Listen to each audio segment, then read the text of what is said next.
प्यारे विद्यार्थियों, स्वामी Keshavananda online class में आपका पुनः स्वागत है। जैसा कि हम पढ़ रहे थे वृद्धि अच संधि। वृद्धि अच संधि में हमने कई सूत्रों का अध्ययन भी कर लिया था, जिनके बारे में आपको और अध्ययन कराते हैं। जैसे हमने पढ़ा पहले वृद्धि रेची। वृद्धि रेची वृद्धि विधायक सूत्र है और वृद्धि राद्वेच वृद्धि संज्ञक विधायक सूत्र है। दोनों के बारे में कल हमने बताया।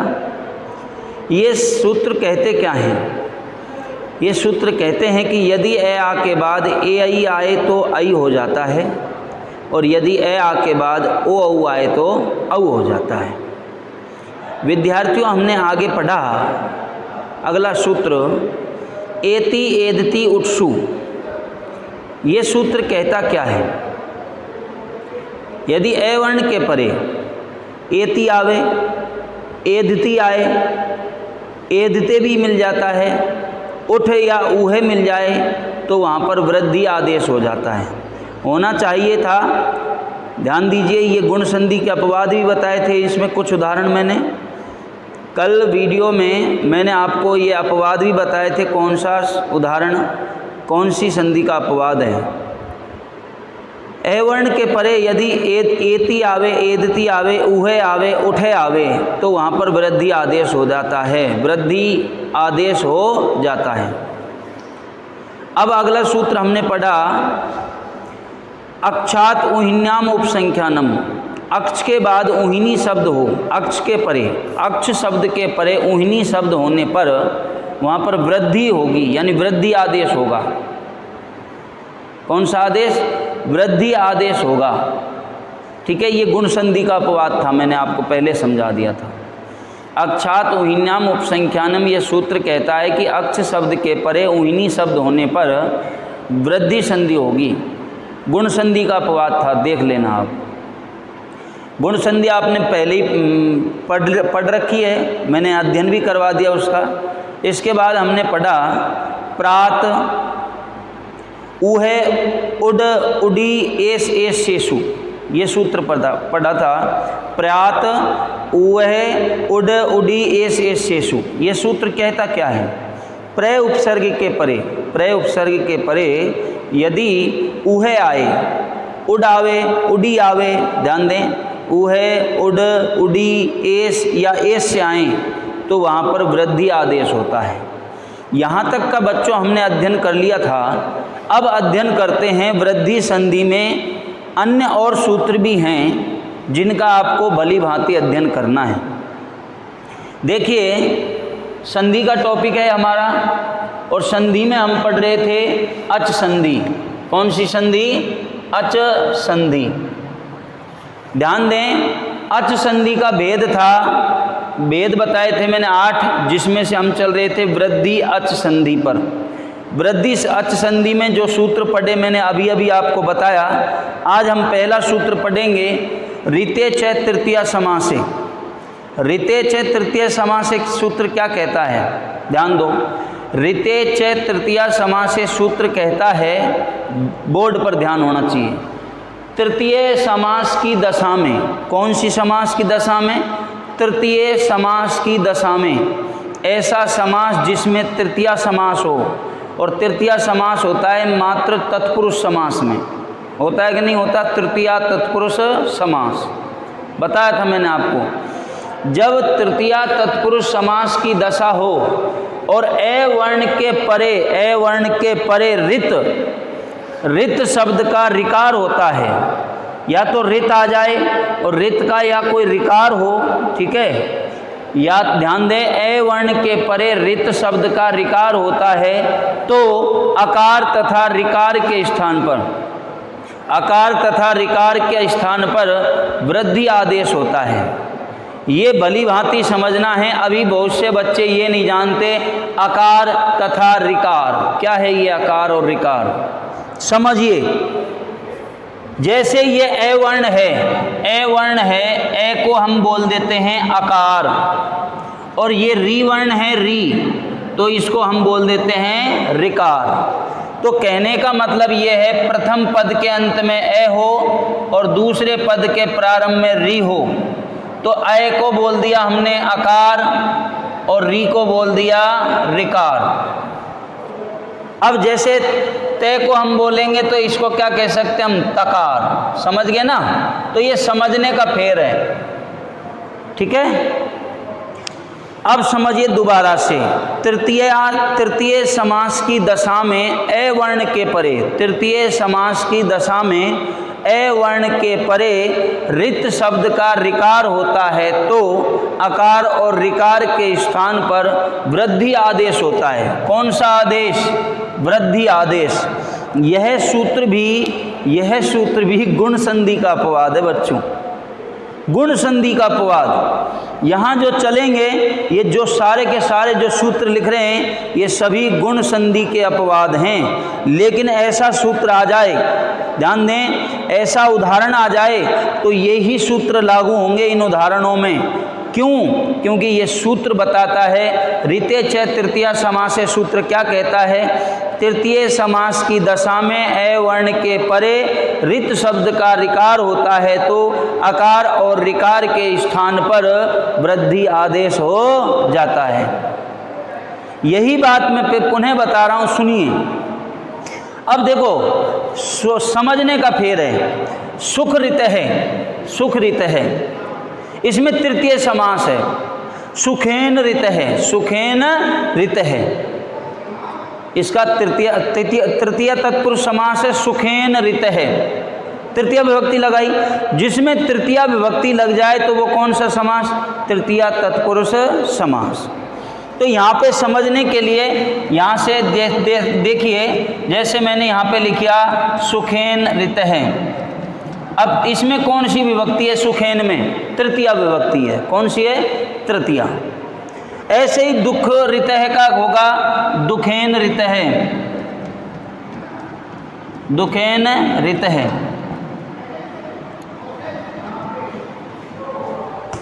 समझे? अब बात करते हैं, अब इसमें सुखेन में तृतीय विभक्ति और दुखेन में तृतीय विभक्ति, तो तृतीय समास की दशा हुई कि नहीं हुई? इसमें हुई है भाई। सुखेन में भी तृतीय विभक्ति है, दुखेन में भी तृतीय विभक्ति है, तो इसमें तृतीय समास की दशा हो गई। अब प्रथम पद के अंत में क्या आ रहा है? ए। प्रथम पद के अंत में ए और दूसरे पद के प्रारंभ में री। देख लो, ए और री, मैंने बता दिया ना, अकार और रिकार। अकार के बाद क्या आएगा? रिकार। तो दोनों के स्थान पर क्या हो जाएगा? वृद्धि आदेश। होना चाहिए था गुणादेश। कौन सा आदेश? गुणादेश। मैंने आपको गुण संधि में लिखाया था यदि ए आ के बाद री आए तो अर हो जाता है। देखना उसमें, यदि ए आ के बाद री आए तो अर हो जाता है। गुण संधि की परिभाषा में पुनः बता रहा हूँ। यदि ए आ के बाद ई आए तो ए हो जाता है, यदि ए आ के बाद ऊ आए तो ओ हो जाता है, ए आ के बाद री आए तो अर हो जाता है, ए आ के बाद री आए तो अल हो जाता है। तो है ना गुण संधि का अपवाद? अर होना चाहिए था, अर की वृद्धि कर दो। अर की वृद्धि क्या होगी? आर। अर की वृद्धि क्या होगी? आर। ठीक है। जैसे देखिए यहाँ पे समझिए, सुख, सुख में क्या है? ए है क्या नहीं है? ए। और रितय में क्या है? री। और यहाँ क्या है? तय। अब ए अकार और रिकार दोनों के स्थान पर क्या होगा? अर। क्या होगा? अर। ये तो गुण आदेश हो गया, गुण संधि हो गई। लेकिन यहाँ कह क्या रहा है सूत्र? वृद्धि करनी है। अर की वृद्धि क्या होती है? आर। अर की वृद्धि क्या होती है? आर। अब आर कर दीजिए दोनों के स्थान पर। लीजिए भाई, यहाँ पे हमने अर की जगह क्या कर दिया? आर। अब आर लिखेंगे। अब सुख में आर जोड़ो फिर तय लगाओ, तो कैसे बनेगा ये? सुख में आ जोड़ा सुखा, रे आधा ही रहेगा, ये रे ऊपर चला जाएगा, क्या बनेगा? सुखार्थ है। सुखार्थ है, ऐसे बन जाएगा। लीजिए बच्चों, सुख धन रित है करेंगे तो क्या बनेगा? सुखार्थ है। समझ गए? संधि कौन सी है, पढ़ कौन सी रहे हम, वृद्धि, तो वृद्धि संधि है इसमें, समझ गए। बात करते हैं, ऐसा ही अगला उदाहरण है दुख धन रित है। दुख धन रित है, ये भी तृतीय तत्पुरुष का समास है, तृतीय तत्पुरुष समास का उदाहरण है। दुखेन रित है मैंने करवा रखा है, इधर देख लो, ठीक है। अब बात करते हैं, इसमें भी प्रथम पद के अंत में ए है, देखो दुख में से ए निकाल लो, ये निकाल लिया। रिते में से क्या निकाल लिया, री, और क्या शेष रहा, तह। अब ए और री के स्थान पर क्या होना चाहिए था, अर, लेकिन अर नहीं होगा। यहाँ पर कौन सा आदेश करना है, वृद्धि आदेश। अर का क्या होगा, आर, वृद्धि आदेश अर का होगा आर। तो ए और अकार और रिकार के स्थान पर हमने क्या कर दिया, आर। अब मिला के लिखो, इसमें दुख में आर लगाओ और फिर तह जोड़ दो, क्या हो जाएगा, दुखार्थ है, दुखार्थ है, ठीक है। इस तरह से बनेगा। तो लिख दीजिए, दुख धन रित है का होगा दुखार्थ है, इस तरह से। अब परम धन रित है, ये उदाहरण इंपॉर्टेंट है, परम धन रित है। अब आप सोचेंगे, विद्यार्थियों थोड़ा सा ध्यान देना। अब सोचेंगे, सर ने हमको उदाहरण करवाए थे, सुख धन रित है, दुख धन रित है, हमने किया था सुखार्थ है, दुखार्थ है, किया था। परम धन रित है करेंगे तो ये वृद्धि संधि का अपवाद नहीं है, इसमें संधि होगी कौन सी, गुण संधि। क्यों होगी, क्योंकि इसमें कर्म तृतीया समास नहीं है, तृतीया तत्पुरुष समास। इसमें समास है कौन सा, कर्मधारय। कौन सा समास है इसमें, कर्मधारय समास है। परम रित है, परमह रित है, कर्मधारय समास है इसमें, समझ गए।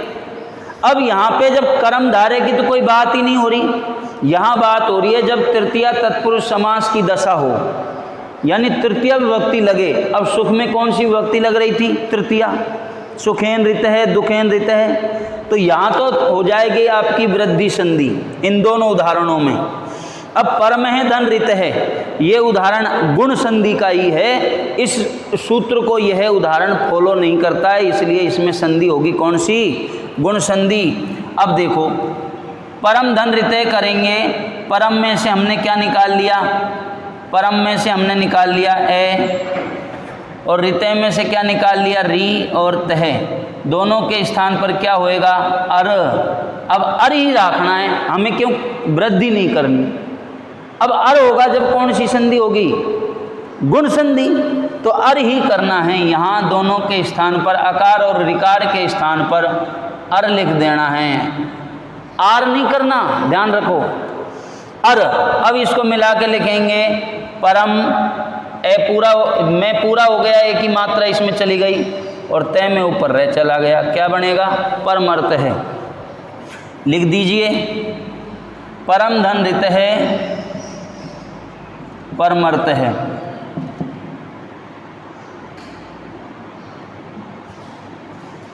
परम धन रित है, परमर्थ है। इसमें आगे लिख लीजिए कोष्टक में गुण संधि, गुण अच संधि, गुण अच संधि है, इसमें ध्यान रखना, ठीक है। और यहाँ पे लिख लीजिए अपवाद, अपवाद है ये, ठीक है। ये जो सूत्र है गुण संधि का अपवाद है, आगे भी जो सूत्र आएंगे वो भी गुण संधि के अपवाद हैं, ठीक है भाई। मैंने बताया आपको, ये जो उदाहरण है, यदि परम धन रित आए तो गुण संधि होगी, परमर्थ है।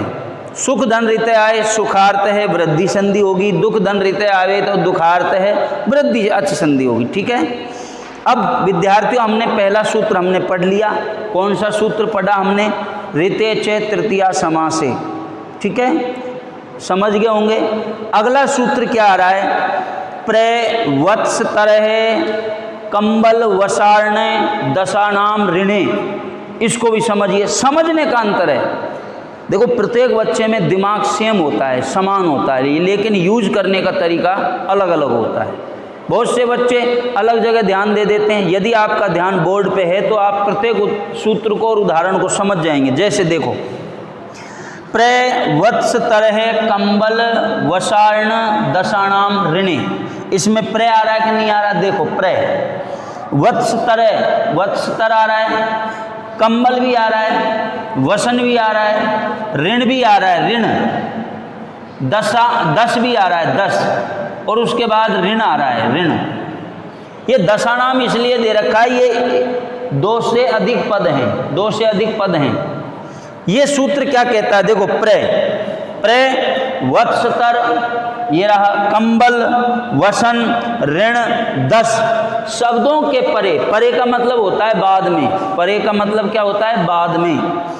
प्र वत्सतर, वत्सतर, कंबल, वसन, ऋण और 10 शब्दों के परे यदि ऋण शब्द आने पर, ऋण शब्द आने पर वृद्धि आदेश होता है।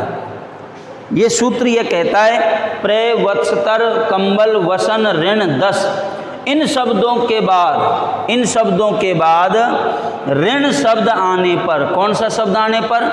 ऋण शब्द आने पर वृद्धि आदेश होता है। कौन सा आदेश होता है? वृद्धि आदेश। ये वृद्धि आदेश होता है, ध्यान रखना। कौन सा सूत्र होना चाहिए? देखो प्र, इन सब में बताइए मुझे, इन शब्दों में प्रत्येक पद के अंत में ए लग रहा है कि नहीं लग रहा? लग रहा है, लग रहा है ना? तो ए वर्ण के पद परे ऋण, ऋण आएगा, तो मैंने यही बताया था ए के परे रे आवे तो कौन सी संधि होगी? होनी चाहिए गुण, लेकिन ये गुण संधि का क्या है? अपवाद है। ये सूत्र, ये जो सूत्र हैं आपको बोर्ड पर लिख रहे हैं, ये गुण संधि का खंडन करते हैं। कौन सी संधि का? गुण संधि का खंडन करते हैं। ध्यान दीजिए, ये सूत्र ही बताते हैं प्र वत्सतर कंबल वसन ऋण 10, इन शब्दों के परे, इन शब्दों के परे ऋण शब्द आने पर वृद्धि संधि होती है, यानी वृद्धि आदेश होता है। कौन सा आदेश? वृद्धि आदेश। समझिए, उदाहरण भी मैंने प्रत्येक के लिए हैं। प्र धन ऋणम, ठीक है, वत्सतर धन ऋणम, कंबल धन ऋणम, वसन धन ऋणम, ऋण धन ऋणम और 10 धन ऋणम। देखो प्र आ रहा है आपका, प्र, एक उदाहरण इसका हो गया, वत्सतर का हो गया, कंबल का भी हो गया, वसन का भी हो गया, ऋण का भी हो गया, 10 का हो गया। तो प्रथम पद के प्रथम पद में क्या मिलेंगे आपको? प्र होगा, वत्सतर होगा, कंबल होगा, वसन होगा, ऋण होगा और 10 होगा। प्रथम पद में देख लो, प्रथम पद में प्र वत्सतर कंबल ऋण वसन, वसन ऋण और 10।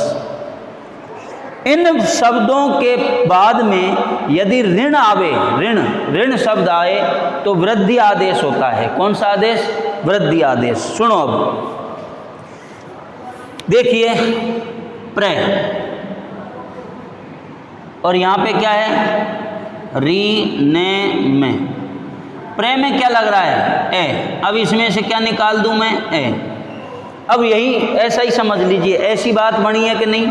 प्रथम पद के अंत में आकार और दूसरे पद के प्रारंभ में ऋकार, तो होना क्या चाहिए था? अर, गुण संधि के आधार पर। तो दोनों के में अकार और ऋकार, अकार और ऋकार के स्थान पर क्या हो गया? अर। क्या हो गया भाई? अर। ये तो गुण संधि के आधार पर हो गया, लेकिन करवा क्या रहा है यहाँ पे? वृद्धि। अर की वृद्धि क्या होती है? आर। अर की वृद्धि क्या होती है? आर। तो दोनों के स्थान पर आर कर देंगे, अकार और ऋकार के स्थान पर क्या कर देंगे? आर।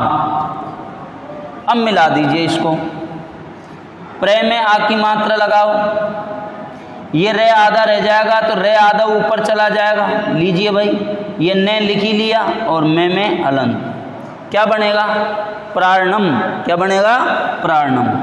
इस तरह से बनेगा, प्र धन ऋणम क्या बनेगा भाई? प्रारणम। ठीक है। आगे बात करें ऐसे ही ये बनेगा वत्सतर धन ऋणम, वत्सतर, अब तर में आर लगा दो आप, तो आ की मात्रा लगा दी, ठीक है। और ऋणम, ये ने के ऊपर रे चला जाएगा और मैं में हलंत, वत्सतरार्णम ऐसे बनेगा, ठीक है। ऐसा ही ये है, कंबल में आर लगा दो, कंबला, अब रे ऊपर चला जाएगा ने के ऊपर और मैं में हलंत, कंबलार्णम ऐसे बन जाएगा, ठीक है भाई। वसन में आर लगाओ, वसन, आ की मात्रा लगा दी, रे ने के ऊपर रे चला गया आर, देखो वसन में आर लग गया, आ की मात्रा और रे लग गया ना आर, नम लिख दीजिए, वसार्णम। ऐसे ही ऋणार्णम में क्या होगा, ऋण में आर लगाओ, ऋणार्णम, ठीक है। ऐसे ही 10 में आर लगाइए, आर लगा दिया और नम, दशार्णम ऐसे बन जाएगा। अब एक उदाहरण समझा देता हूँ उसमें, जैसे समझो ऋण धन ऋणम है, प्रथम पद के अंत में ए और दूसरे पद के प्रारंभ में री नम, ऋण में से ए निकाल लिया तो न क्या रह गया, आधा। अर और आर के स्थान, अर और री के स्थान पर होना चाहिए था क्या, अर, ए और री के स्थान पर, ध्यान दें, ए और री के स्थान पर अर होना चाहिए था गुण संधि के आधार पर, लेकिन कौन सा आदेश होगा, वृद्धि आदेश। अर की वृद्धि क्या है, आर, क्या है, आर। अब ऋण, ये ऋण है, ऋण में क्या लगाएंगे, आर, और फिर बाद में क्या है, नम। अब इसको मिला लीजिए, री ने में आ की मात्रा लगाओ, आ की लगा दी, रे आधा है, रे पूरा हो जाता यदि इसके बाद में स्वर होता, ठीक है। अब रे आधा है तो आधा रे ऊपर चला जाएगा और नम ऐसे बन जाएगा, ऋणार्णम, ठीक है। अब देख लो यही लिख रखा है मैंने, ऋण धन ऋणम ऋणार्णम, कोई परेशानी। अब बात करते हैं अपन अगले सूत्र की। देखो एक जैसे उदाहरण से आ रहे हैं। अब आप सोच रहे होंगे सर इसी सूत्र में क्यों नहीं लिखा दिए, अरे इस सूत्र में तो तृतीया तत्पुरुष समास हो ना, तब जाके होगा। प्रथम पद के अंत में ए होगा और दूसरे पद के प्रारंभ में रित होगा, रित शब्द का रिकार, ठीक है ना, तब जाके होगी ये संधि। कौन सी, वृद्धि। कौन से सूत्र से, रिते चे तृतीया समास से। और ये जो उदाहरण है कौन से सूत्र से हो रहे हैं, प्रय वत्सतर कंबल वसारण दशाणाम ऋणे, इस सूत्र से हो रहे हैं। अब अगला सूत्र आ रहा है आपका उपसर्गात रीति धातु, उपसर्गात रीति धातु। देखो उपसर्गात रीति धातु क्या कहता है ये सूत्र, भाई ए वर्णांत उपसर्ग हो, प्रथम पद के अंत में ए वर्णांत उपसर्ग हो, ऐसा उपसर्ग हो जिसका अंत ऐसे हो। देखो ए वर्णांत उपसर्ग के परे रिकार धातु होने पर, कौन सी धातु होने पर, रिकार। इसमें जो री आया है वो धातु रूप नहीं आया, यहाँ धातु आएगी, क्या आएगी, धातु। ए वर्ण के परे, ए वर्ण भी नहीं, उपसर्ग होगा, ऐसा उपसर्ग होगा जिसका अंत किससे हो रहा है, ऐसे। तो ये लिख तो दिया मैंने, ए वर्णांत उपसर्ग, ऐसा उपसर्ग जिसका अंत किससे हो, ऐसे। ए वर्णांत उपसर्ग के परे रिकार धातु होने पर, कौन सी धातु होने पर, रिकार। री से प्रारंभ होने वाली कोई धातु रूप है, उस धातु रूप होने पर, उसका धातु रूप होने पर कौन सा आदेश होगा, वृद्धि आदेश होता है। कौन सा आदेश, वृद्धि आदेश होगा। तो समझिए ये उपसर्गात रीति धातु सूत्र कहता है कि ए वर्णांत उपसर्ग के परे रिकार धातु होने पर, रिकार से मतलब मैंने आपको समझाया था, ए तो आकार और री है तो रिकार, समझा दिया था।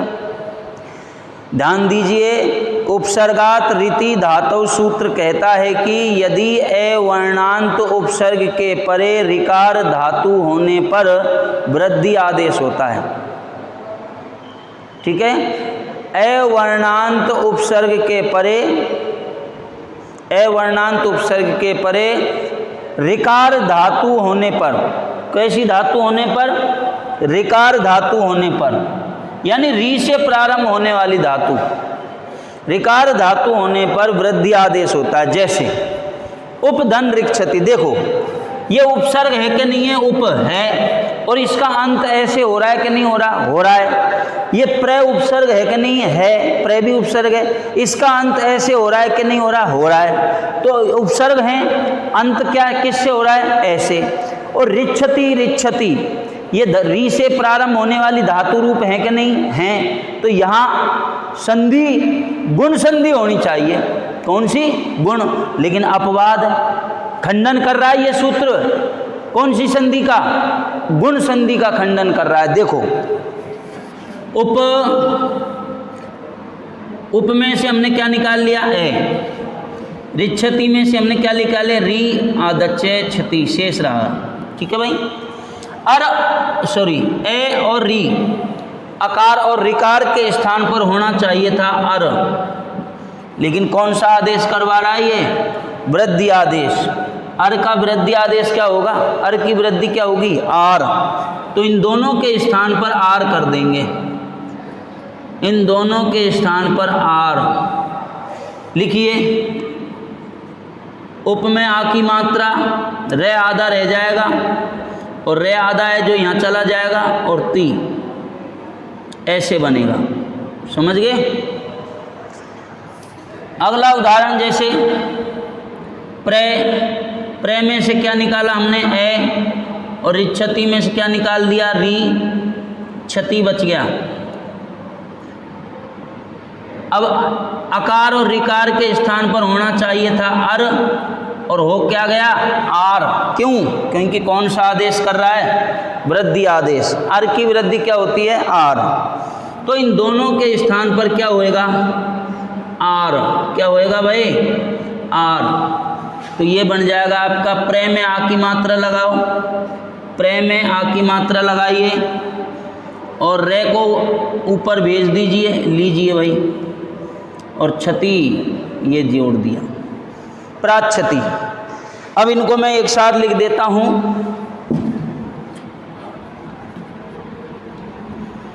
यही समझने वाली बातें हैं, आपको प्रत्येक सूत्र अच्छे ढंग से समझाया जा रहा है। उपधन ऋक्षति संधि युक्त बनेगा, उपार्क्षति, और प्रधन ऋक्षति का होगा प्रार्क्षति। ठीक है, इस तरह से। कौन से सूत्र से? उपसर्गात रीति धातु सूत्र से। आज के लिए इतना ही, बाकी पढ़ेंगे हम नेक्स्ट वीडियो में। Thank you.